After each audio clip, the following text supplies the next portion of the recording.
3. The Eagle's Emanations. The next day, Don Juan and I went for a walk along the road to the city of Oaxaca. The road was deserted at that hour. It was 2:00 p.m. As we strolled leisurely, Don Juan suddenly began to talk. He said that our discussion about the petty tyrants had been merely an introduction to the topic of awareness. I remarked that it had opened a new view for me. He asked me to explain what I meant. I told him that it had to do with an argument we had had some years before about the Yaqui Indians.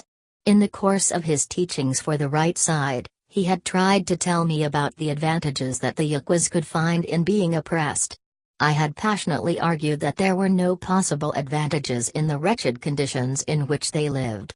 And I had told him that I could not understand how, being a Yaqui himself, he did not react against such a flagrant injustice.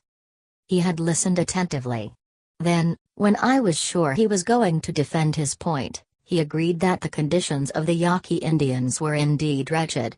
But he pointed out that it was useless to single out the Yaquas when life conditions of men in general were horrendous. "Don't just feel sorry for the poor Yaqui Indians," he had said. "Feel sorry for mankind. In the case of the Yaqui Indians, I can even say they're the lucky ones.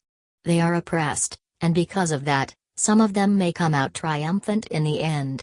But the oppressors, the petty tyrants that tread upon them, they don't have a chance in hell." I had immediately answered him with a barrage of political slogans. I had not understood his point at all. He again tried to explain to me the concept of petty tyrants, but the whole idea bypassed me. It was only now that everything fit into place. "Nothing has fit into place yet," he said, laughing at what I had told him. "Tomorrow, when you are in your normal state of awareness, you won't even remember what you've realized now." I felt utterly depressed, for I knew he was right. "What's going to happen to you is what happened to me," he continued. "My benefactor, the Nagual Julian, made me realize in heightened awareness what you have realized yourself about petty tyrants. And I ended up, in my daily life, changing my opinions without knowing why. I had always been oppressed, so I had real venom toward my oppressors. Imagine my surprise when I found myself seeking the company of petty tyrants. I thought I had lost my mind." We came to a place, on the side of the road, where some large boulders were half buried by an old landslide. Don Juan headed for them and sat down on a flat rock. He signaled me to sit down, facing him. And then without further preliminaries, he started his explanation of the mastery of awareness. He said that there were a series of truths that seers, old and new, had discovered about awareness, and that such truths had been arranged in a specific sequence for purposes of comprehension.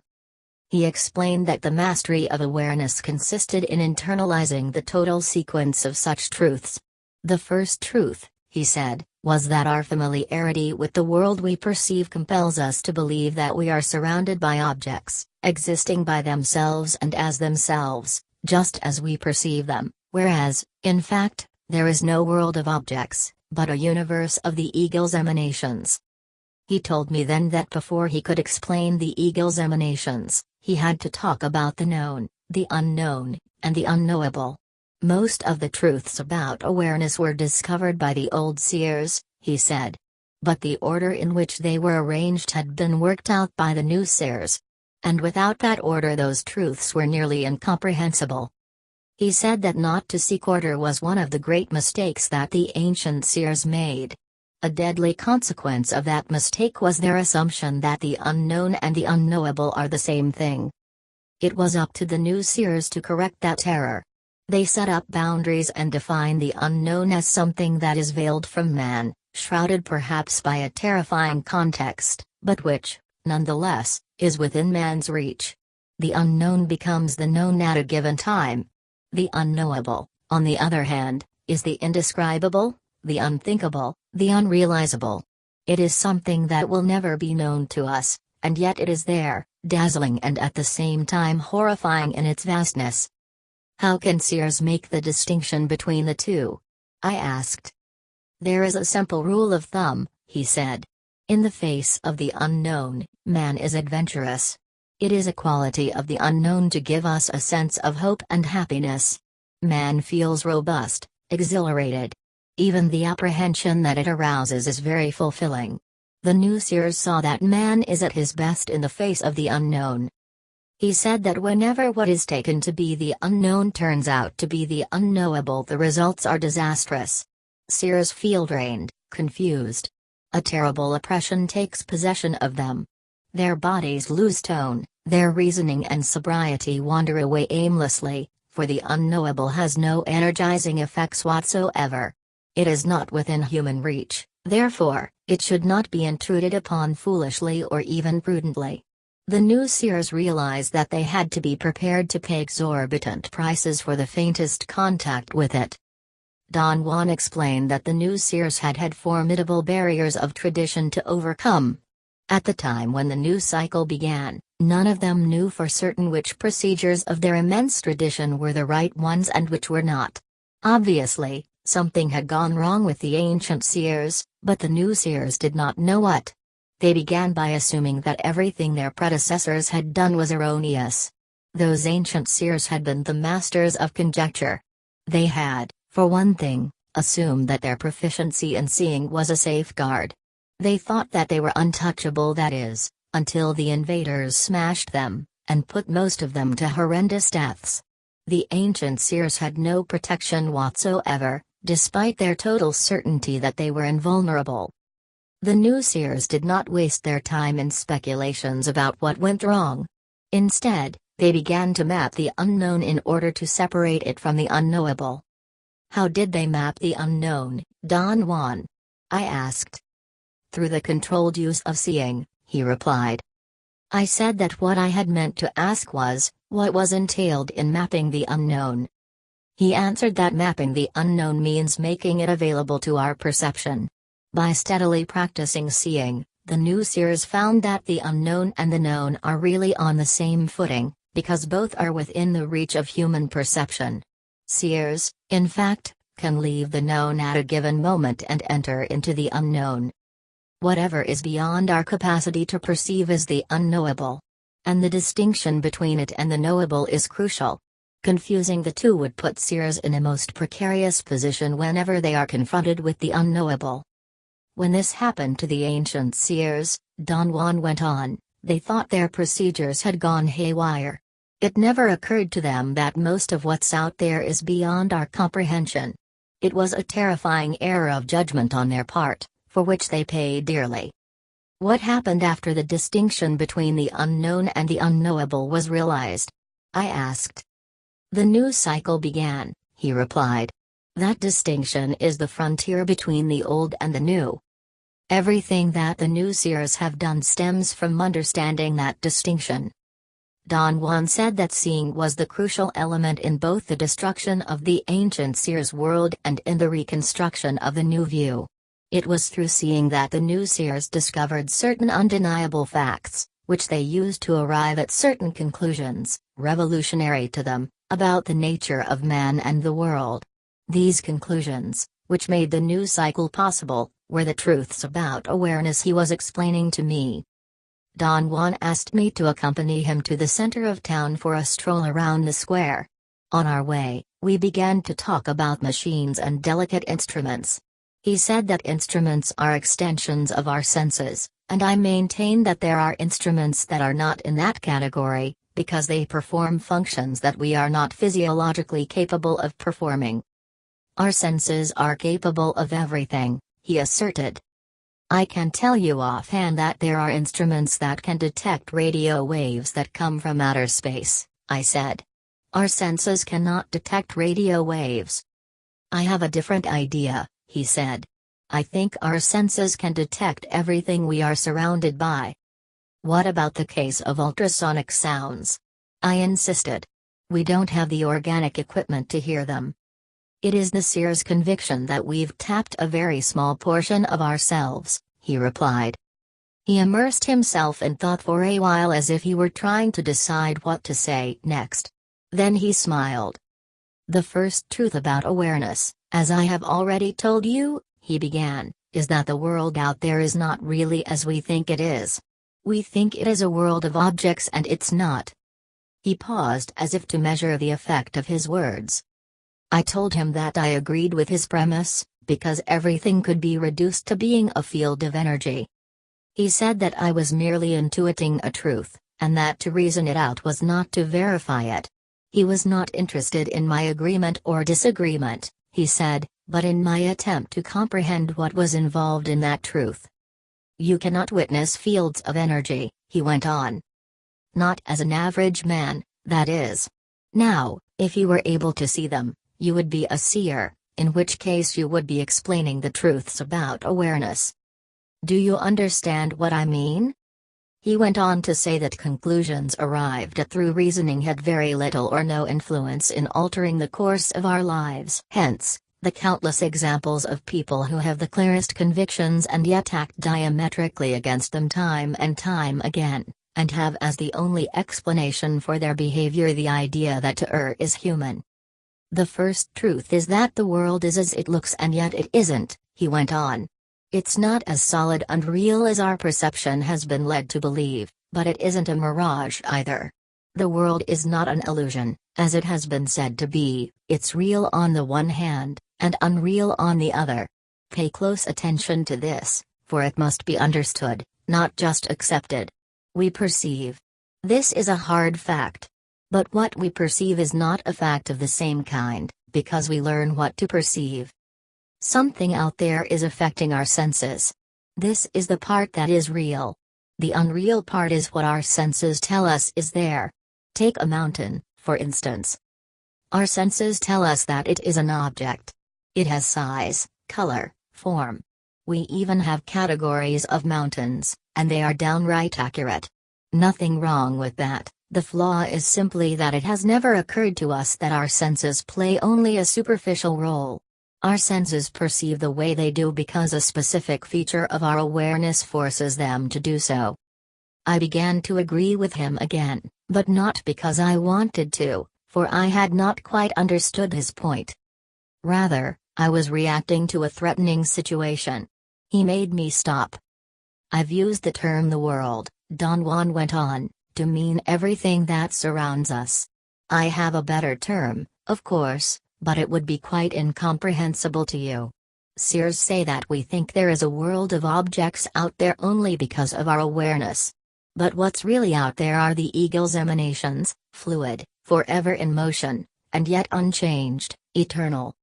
He stopped me with a gesture of his hand just as I was about to ask him what the eagle's emanations were. He explained that one of the most dramatic legacies the old seers had left us was their discovery that the reason for the existence of all sentient beings is to enhance awareness. Don Juan called it a colossal discovery. In a half-serious tone he asked me if I knew of a better answer to the question that has always haunted man, the reason for our existence. I immediately took a defensive position and began to argue about the meaninglessness of the question because it cannot be logically answered. I told him that in order to discuss that subject we would have to talk about religious beliefs and turn it all into a matter of faith. The old seers were not just talking about faith, he said. They were not as practical as the new seers, but they were practical enough to know what they were seeing.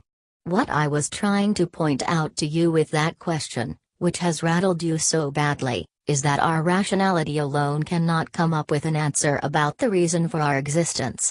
Every time it tries, the answer turns into a matter of beliefs. The old seers took another road, and they did find an answer which doesn't involve faith alone. He said that the old seers, risking untold dangers, actually saw the indescribable force which is the source of all sentient beings. They called it the eagle, because in the few glimpses that they could sustain, they saw it as something that resembled a black and white eagle of infinite size. They saw that it is the eagle who bestows awareness. The eagle creates sentient beings so that they will live and enrich the awareness it gives them with life. They also saw that it is the eagle who devours that same enriched awareness after making sentient beings relinquish it at the moment of death. For the old seers, Don Juan went on, to say that the reason for existence is to enhance awareness is not a matter of faith or deduction. They saw it. They saw that the awareness of sentient beings flies away at the moment of death and floats like a luminous cotton puff right into the eagle's beak to be consumed. For the old seers, that was the evidence that sentient beings live only to enrich the awareness that is the eagle's food. Don Juan's elucidation was interrupted because he had to leave on a short business trip. Nestor drove him to Oaxaca. As I saw them off, I remembered that at the beginning of my association with Don Juan, every time he mentioned a business trip I thought he was employing a euphemism for something else. I eventually realized that he meant what he said. Whenever such a trip was about to take place, he would put on one of his many immaculately tailored three-piece suits and would look like anything but the old Indian I knew. I had commented to him about the sophistication of his metamorphosis. "An Nagual is someone flexible enough to be anything," he had said. To be a Nagual, among other things, means to have no points to defend. Remember this, we'll come back to it over and over. We had come back to it over and over, in every possible way. He did indeed seem to have no points to defend, but during his absence in Oaxaca I was given to just a shadow of doubt. Suddenly I realized that a Nagual did have one point to defend: the description of the eagle and what it does required, in my opinion, a passionate defense. I tried to pose that question to some of Don Juan's companions, but they eluded my probings. They told me that I was in quarantine from that kind of discussion until Don Juan had finished his explanation. The moment he returned, we sat down to talk and I asked him about it. "Those truths are not something to defend passionately," he replied. "If you think that I'm trying to defend them, you are mistaken. Those truths were put together for the delight and enlightenment of warriors, not to engage any proprietary sentiments. When I told you that a Nagual has no points to defend, I meant, among other things, that a Nagual has no obsessions." I told him that I was not following his teachings, for I had become obsessed with his description of the eagle and what it does. I remarked over and over about the awesomeness of such an idea. "It is not just an idea," he said. "It is a fact. And a damn scary one if you ask me." The new seers were not simply playing with ideas. But what kind of a force would the eagle be? I wouldn't know how to answer that. The eagle is as real for the seers as gravity and time are for you, and just as abstract and incomprehensible. Wait a minute, Don Juan. Those are abstract concepts, but they do refer to real phenomena that can be corroborated. There are whole disciplines dedicated to that.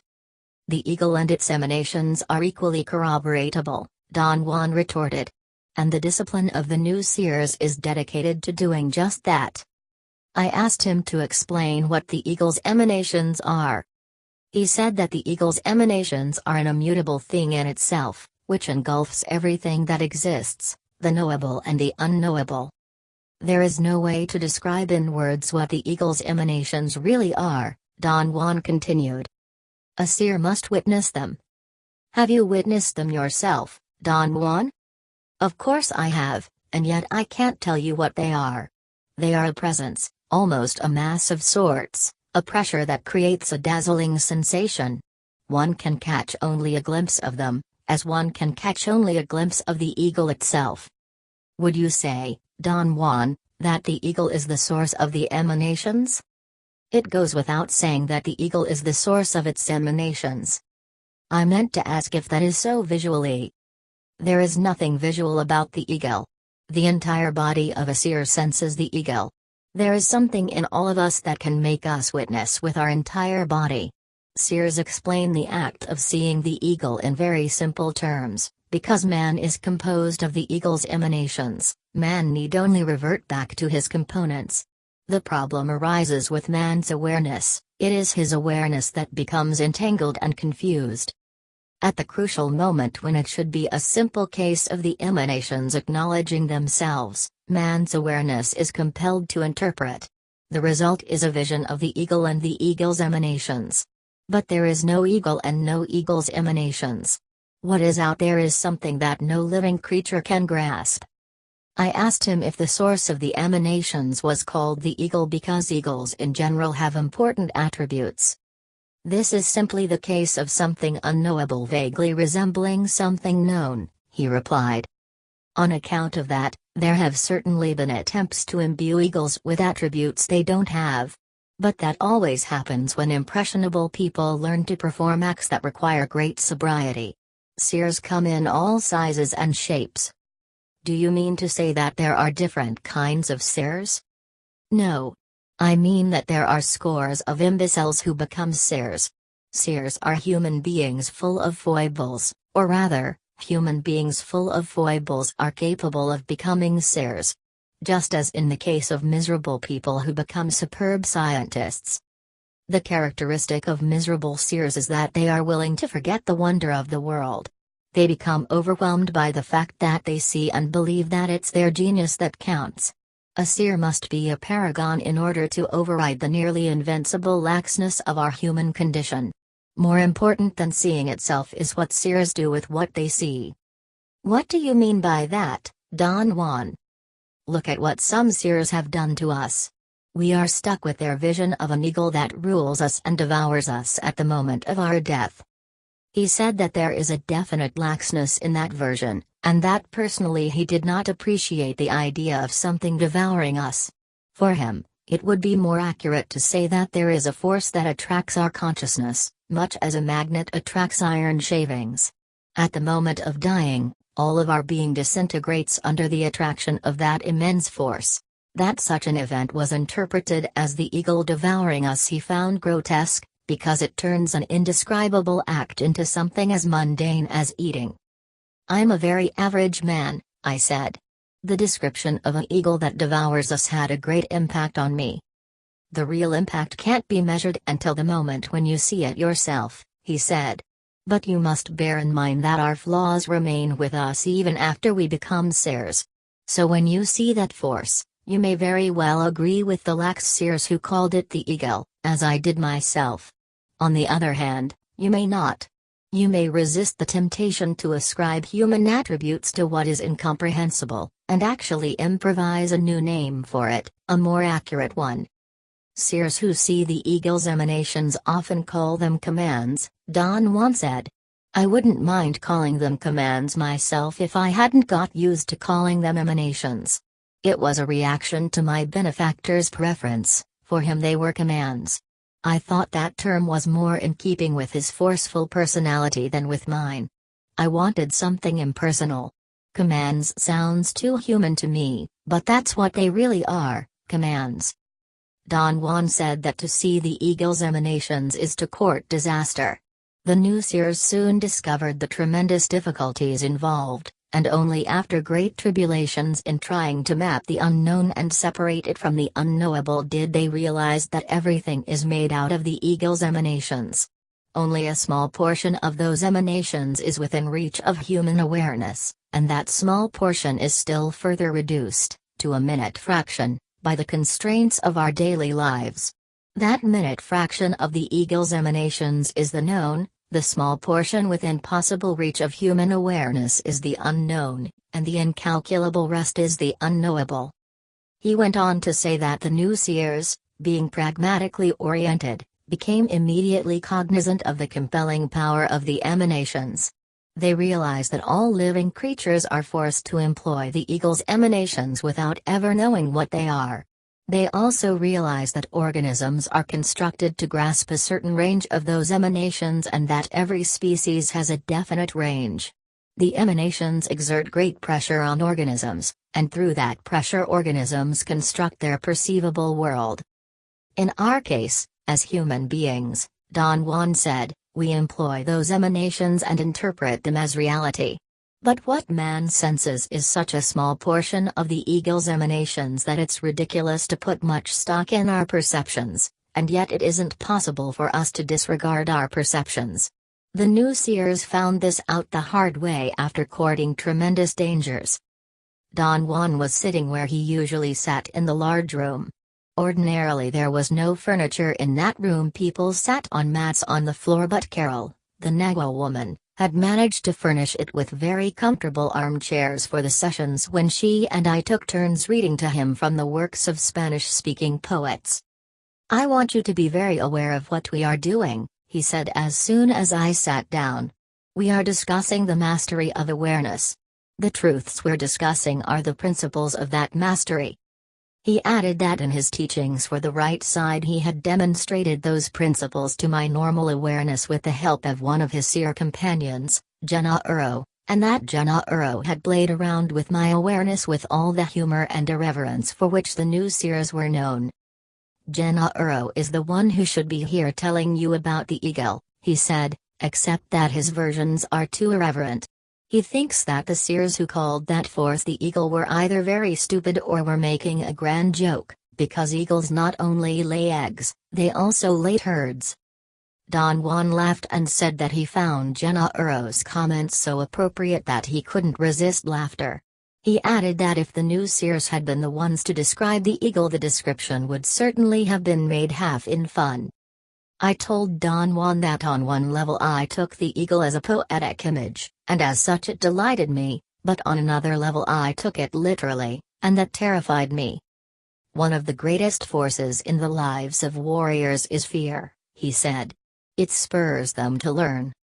He reminded me that the description of the eagle came from the ancient seers. The new seers were through with description, comparison, and conjecture of any sort. They wanted to get directly to the source of things and consequently risked unlimited danger to get to it. They did see the eagle's emanations. But they never tampered with the description of the eagle. They felt that it took too much energy to see the eagle, and that the ancient seers had already paid heavily for their scant glimpse of the unknowable. How did the old seers come around to describing the eagle? I asked. They needed a minimal set of guidelines about the unknowable for purposes of instruction, he replied. They resolved it with a sketchy description of the force that rules all there is, but not of its emanations, because the emanations cannot be rendered at all in a language of comparisons. Individual seers may feel the urge to make comments about certain emanations, but that will remain personal. In other words, there is no pat version of the emanations, as there is of the eagle. The new seers seem to have been very abstract, I commented. They sound like modern-day philosophers. No. The new seers were terribly practical men, he replied. They weren't involved in concocting rational theories.